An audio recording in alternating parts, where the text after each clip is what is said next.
सुप्रभात प्यारे छात्रों, आज हम आपकी पाठ्यपुस्तक संस्कृत प्रबोधिनी का चौथा अध्याय प्राणेभ्यः संस्कृति श्रेष्ठा यानी कि प्राणेभ्यः अर्थात प्राणों से संस्कृति श्रेष्ठ है। तो इसमें एक ऐतिहासिक घटना का जिक्र किया गया है, उसी पर प्रकाश डालते हुए यहाँ पर हम इस चैप्टर को पढ़ेंगे। तो सबसे पहले हम पाठ परिचय देख लेते हैं। हमारी इतिहास में श्रीहर्ष नाम के एक महान शासक हुए थे और उनके ही शासनकाल में चीनी यात्री व्हेनसांग भारत में आया था, जिसके द्वारा लिखे हुए यात्रा वृत्तांत के द्वारा हमें तत्कालीन समृद्ध भारतीय संस्कृति, इतिहास और संस्कृति का ज्ञान होता है। तो जब हम भारत के ऐतिहासिक स्रोतों की बात करते हैं तो उसमें व्हेनसांग के द्वारा जो लिखित पुस्तकें हैं उनके द्वारा भी हम अपने इतिहास को जानने का प्रयास करते हैं और उनको एक स्रोत के रूप में लेते हैं। तो ऐसे ही यहाँ पर इसी के बारे में जिक्र किया गया है। तो ऐसी मान्यता है कि व्हेनसांग के जाते समय सैनिकों ने अपने प्राण देकर मूल्यवान भारतीय ग्रंथों की रक्षा की थी। पर प्रस्तुत पाठ में इसी ऐतिहासिक घटना का उल्लेख किया गया है जो हम यहाँ पे देख रहे हैं। तो सबसे पहले हम इसको रीडिंग करेंगे, साथ साथ हम इसका अर्थ भी जानते हुए चलेंगे। तो पूरा यानी कि प्राचीन काल में श्रीहर्षः भारतस्य महान सम्राटः आसीत्। श्रीहर्ष भारतस्य यानी कि भारत, ये षष्ठी विभक्ति है इसमें, भारत का, भारत की, भारत के, जो सुटेबल लगेगा उसको हम ले लेंगे। तो पूरा यानी कि प्राचीन काल में श्रीहर्ष मतलब श्रीहर्ष भारतस्य भारत के महान यानी कि बहुत महान सम्राटः आसीत् सम्राट थे था जो भी हम कह सकते हैं, सम्मान के साथ थे कहेंगे। तस्मिन् काले, तो उस काल में व्हेनसांगः नामक चीन देशीय यात्री भारतम आगतवान, यानी कि उस काल में उस समय व्हेनसांग नाम का चीन देशीय यात्री मतलब चीन देश का यात्री भारतम आगतवान भारत आया। सह भारतेषु अनेकेषु स्थलेषु अटितवान, उसने सह यानी कि वह भारते अर्थात भारत में अनेकेषु अनेक स्थलेषु स्थानों पर, अटितवान मतलब होता है घूमना, तो बहुत सारे स्थलों पर वह घूमा। और जनानाम व्यवहारम च ज्ञातवान, जनानाम मतलब लोगों के, व्यवहारम मतलब व्यवहार को, ज्ञातवान मतलब उसने जाना, तथा भारतीय वस्तूनि च संग्रहितवान और भारतीय वस्तुओं का संग्रह किया। संग्रह करना, जमा करना किसी वस्तु को, तो इसने भारतीय वस्तुओं को जमा किया और अनेक स्थलों का भ्रमण किया, वहाँ पे घूमा, लोगों के व्यवहार को जाना कि यहाँ के लोग कैसे हैं और यहाँ की जो प्राचीन कालीन जो वस्तुएं हैं वो कैसी हैं, उनको संग्रह किया, इकट्ठा किया। सह स्वदेश गमनतः पूर्वम, वह अपने देश गमनतः मतलब जाने से पूर्वम पहले राजानम हर्षम दृष्टवान, राजा हर्ष को उसने देखा या उनसे मिला। इस सेंस में हम इसको लेंगे कि वो राजा हर्ष से मिला। तम स्वानुभवम निवेदितवान, और उसने स्वानुभवम की हम संधि विच्छेद कर देंगे, स्वधन अनुभवम अर्थात अपने अनुभवों को उसने निवेदितवान अर्थात उनको सुनाया, उनको निवेदित किया अर्थात अपने अनुभव श्रीहर्ष के साथ शेयर किए। तस्मै कृतज्ञताम च समर्पितवान, उनके प्रति कृतज्ञता भी समर्पित की। कृतज्ञता होता है जिसको हम बोलते हैं हम आपके एहसानमंद हैं, तो वही उन्होंने जताया, वहाँ पर उनके प्रति अपनी कृतज्ञता भी प्रकट की कि आपके शासनकाल में मुझे कोई भी परेशानी नहीं हुई, मैं यहाँ घूमा, आपने बहुत अच्छा मेरा आदर सत्कार किया। तो ऐसे ही भाव उसने कुछ प्रकट किए। हर्षः अपि तम सम्मानितवान, और श्रीहर्ष ने भी उसको सम्मानित किया। तस्मै अनेकान उपहारान दत्तवान, और उसने किसको, जो व्हेनसांग था उसको अनेक उपहार भी दिए। तस्य प्रयाणाम नौकायाः व्यवस्थां कारितवान, उसके प्रयाण मतलब होता है प्रस्थान करना, जाने के लिए नौकायाः व्यवस्थां कारितवान, नावों की व्यवस्था भी की। तस्य रक्षणार्थम 20 योद्धान अपि प्रेषितवान, उसकी रक्षा के लिए 20 मतलब 20 योद्धान अपि प्रेषितवान, 20 योद्धा भी प्रेषित किए यानी कि भेजे, 20 योद्धा भी भेजे अर्थात उसकी रक्षा के लिए, यानी कि उसको रास्ते में कोई दिक्कत ना हो उसके लिए उसके साथ 20 योद्धा भी भेजे, तमाम वस्तुएं उसको दी, नौका की व्यवस्था की, अब प्रयाणारंभ समये, प्रयाण धन आरंभ धन समये, इसको हम संधि विच्छेद करके इस तरह से लिखेंगे।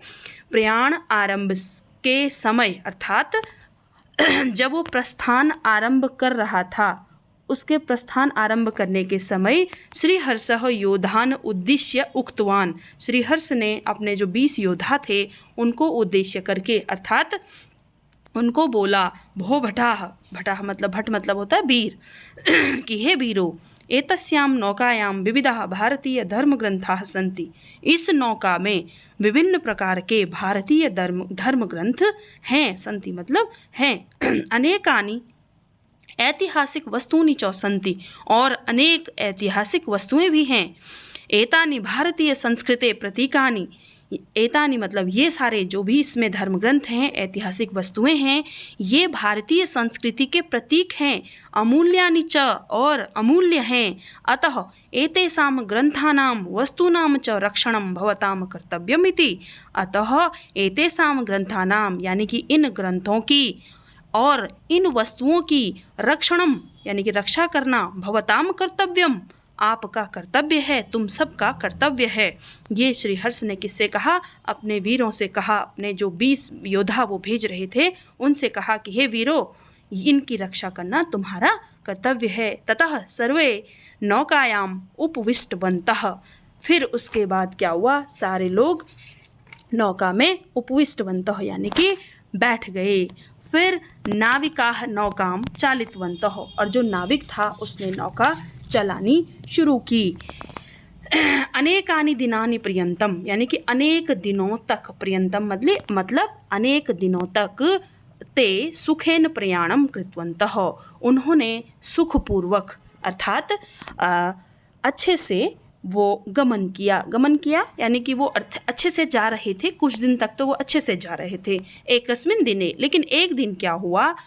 ते समुद्रे अकस्मात् उत्पन्नस्य चंडमारुतस्य प्रभावम अनुभूतवान, तो उन्होंने समुद्र में अकस्मात यानी कि अचानक, उत्पन्न अर्थात अचानक आने वाले चंडमारुत, मारुत मतलब होता है वायु का, चंड मतलब प्रचंड, बहुत तेज। तो वायु जब बहुत तेज गति से बहती है तो उसको हम तूफान कहते हैं, या फिर हम उसको भयंकर वायु अर्थात तूफान का प्रभाव उन्होंने अनुभव किया। नौका दोलायमान माना अभवत, और नौका क्या हो गई? दोलायमान मतलब होता है डगमगाना, और नौका डगमगा गई। सर्वे अपाय शंकाम प्राप्तवंता, सभी अपाय शंका मतलब विनाश की शंका को प्राप्तवंतः प्राप्त हुए, अर्थात सबको यह लगा कि अब हमारा विनाश संभव है, यानी कि अब हमारा विनाश जो है वो होने वाला है, अर्थात हमारे साथ अब पता नहीं क्या होगा, अर्थात हम मर जाएंगे, ये उन्होंने सबने सोचा कि अब हमारा बचना मुश्किल है। भीतः प्रधान नाविकः उक्तवान, भीतः मतलब होता है डरा हुआ, डरे हुए, प्रधान मतलब मुख्य, नाविकः उक्तवान नाविक बोला, जो डरा हुआ मुख्य नाविक था उसने बोला, भो नौकायां भारः अधिकः अस्ति, कि अरे नौका में भारः यानी कि भार, वजन, अधिकः अस्ति अधिक हो गया है। झटिति एतानि पुस्तकानि ऐतिहासिकानि वस्तूनि च समुद्रे क्षिपन्तु, कि शीघ्र ही क्या करो? झटिति मतलब शीघ्र ही, एतानि पुस्तकानि इन पुस्तकों को, ऐतिहासिक वस्तुओं को समुद्र में फेंको, जल्दी से इन ऐतिहासिक वस्तुओं को, इन पुस्तकों को समुद्र में फेंको। स्वप्राणान रक्षन्तु इति, कि अपने प्राणों की रक्षा करो। अच्छा, फिर क्या होता है? तदा नायकः अन्यान योद्धान उक्तवान, फिर तब नायक ने, अब नायक कौन था? जो 20 योद्धा श्रीहर्ष ने भेजे थे उसमें एक मुखिया भी रहा होगा उनका, तो उसने बोला कि योद्धा एषः अस्माकं अग्नि परीक्षा कालः, कि हे योद्धाओं, जो बाकी के 19 थे उनसे कहा कि हे योद्धाओं, ऐसा यानी कि यह अस्माकम अर्थात हमारी अग्नि परीक्षा काल, अग्नि परीक्षा का काल यानी कि समय है। धर्म ग्रंथान नाम ऐतिहासिक वस्तूनां च द्वारा भारतीय संस्कृति रक्षणम अस्माकम आद्यम कर्तव्यम, कि धर्म ग्रंथों से, धर्म ग्रंथानाम यानी कि धर्म ग्रंथों, ऐतिहासिक वस्तूनाम और ऐतिहासिक वस्तुओं के द्वारा भारतीय संस्कृति की रक्षणम रक्षा करना अस्माकम आद्यम कर्तव्यम, अस्माकम मतलब हमारा, आद्यम मतलब प्रथम, कर्तव्यम कर्तव्य है, हमारा प्रथम कर्तव्य इस समय क्या है, भारतीय धर्म ग्रंथों की और ऐतिहासिक वस्तुओं की रक्षा करना, जो हमारी भारतीय संस्कृति के प्रतीक हैं। तो भारतीय संस्कृति की रक्षा करना हमारा इस समय पहला कर्तव्य है। तदर्थम सर्वे सज्जाः भवन्तु, तो इसके लिए सज्जा मतलब तैयार हो जाना, तो इसके लिए सब तैयार हो जाइए। प्राण समर्पणे नापि कर्तव्यम पालनीयम, प्राण समर्पण के द्वारा ही कर्तव्य का क्या करना चाहिए, पालन करना चाहिए। प्राण समर्पण अर्थात अपने प्राणों को समर्पित कर देना। किसके लिए समर्पित करने की बात कर रहे हैं, भारतीय संस्कृति की रक्षा के लिए, जो कि किस में बसी थी, उन धर्म ग्रंथों में और ऐतिहासिक वस्तुओं में। तो उनके लिए अपने प्राणों को समर्पित कर देना हमारा यहाँ पे कर्तव्य का पालन होगा।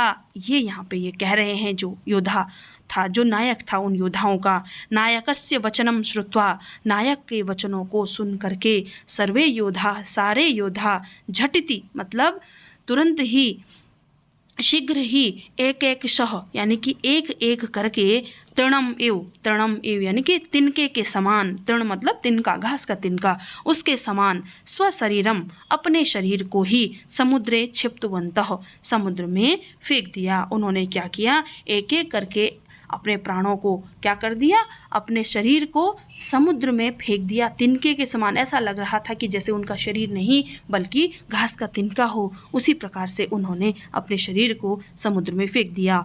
एवं प्रकारेण ते भारतीय संस्कृते रक्षणार्थम स्वप्राणान समर्पितवन्तः, तो फिर इस प्रकार से, एवं प्रकारेण इस प्रकार से, ते यानी कि उन्होंने, भारतीय संस्कृति की रक्षणार्थम रक्षा के लिए, स्वप्राणान अपने प्राणों को, समर्पितवन्तः समर्पित कर दिया। अत्याश्चर्यकरम एतत् दृश्यम यानी कि अत्यधिक आश्चर्यकारी, इसको हम क्या करेंगे, संधि विच्छेद करेंगे तो अतिधन आश्चर्यकरम हो जाएगा, अतिधन आश्चर्यकरम। तो अत्यधिक आश्चर्यकारी एतत् दृश्यम यानी कि यह दृश्य, दृष्टवा देख करके, वहेन सांग के नेत्राभ्याम नेत्रों से, अश्रूणि अश्रवन यानी कि आंसू बहने लगे। तो क्यों आंसू बहने लगे, उन्होंने सोचा कि धन्य है ऐसा सैनिक जो अपने देश की संस्कृति की रक्षा के लिए अपने प्राणों को भी कुछ नहीं समझता है। तो ये कहीं ना कहीं ये वर्णन उन्होंने अपनी पुस्तक में भी किया था, जिसको हम अपनी इतिहास के स्रोत के रूप में प्रयोग करते हैं। तो इसके प्रश्नोत्तर के लिए हम दूसरा वीडियो बनाएंगे बेटा, और जो छोटे छोटे क्वेश्चंस इसमें आते हैं, अगर अभी आप इस पे अच्छा ध्यान देते हो तो आगे 12th में आपके लिए ये बहुत फ़ायदेमंद साबित होता है। और वहाँ पर आपके पास बहुत सारे क्वेश्चन इससे आते हैं। 6 नंबर का क्वेश्चन एक आता है और बाकी के 10 नंबर का एक क्वेश्चन आता है।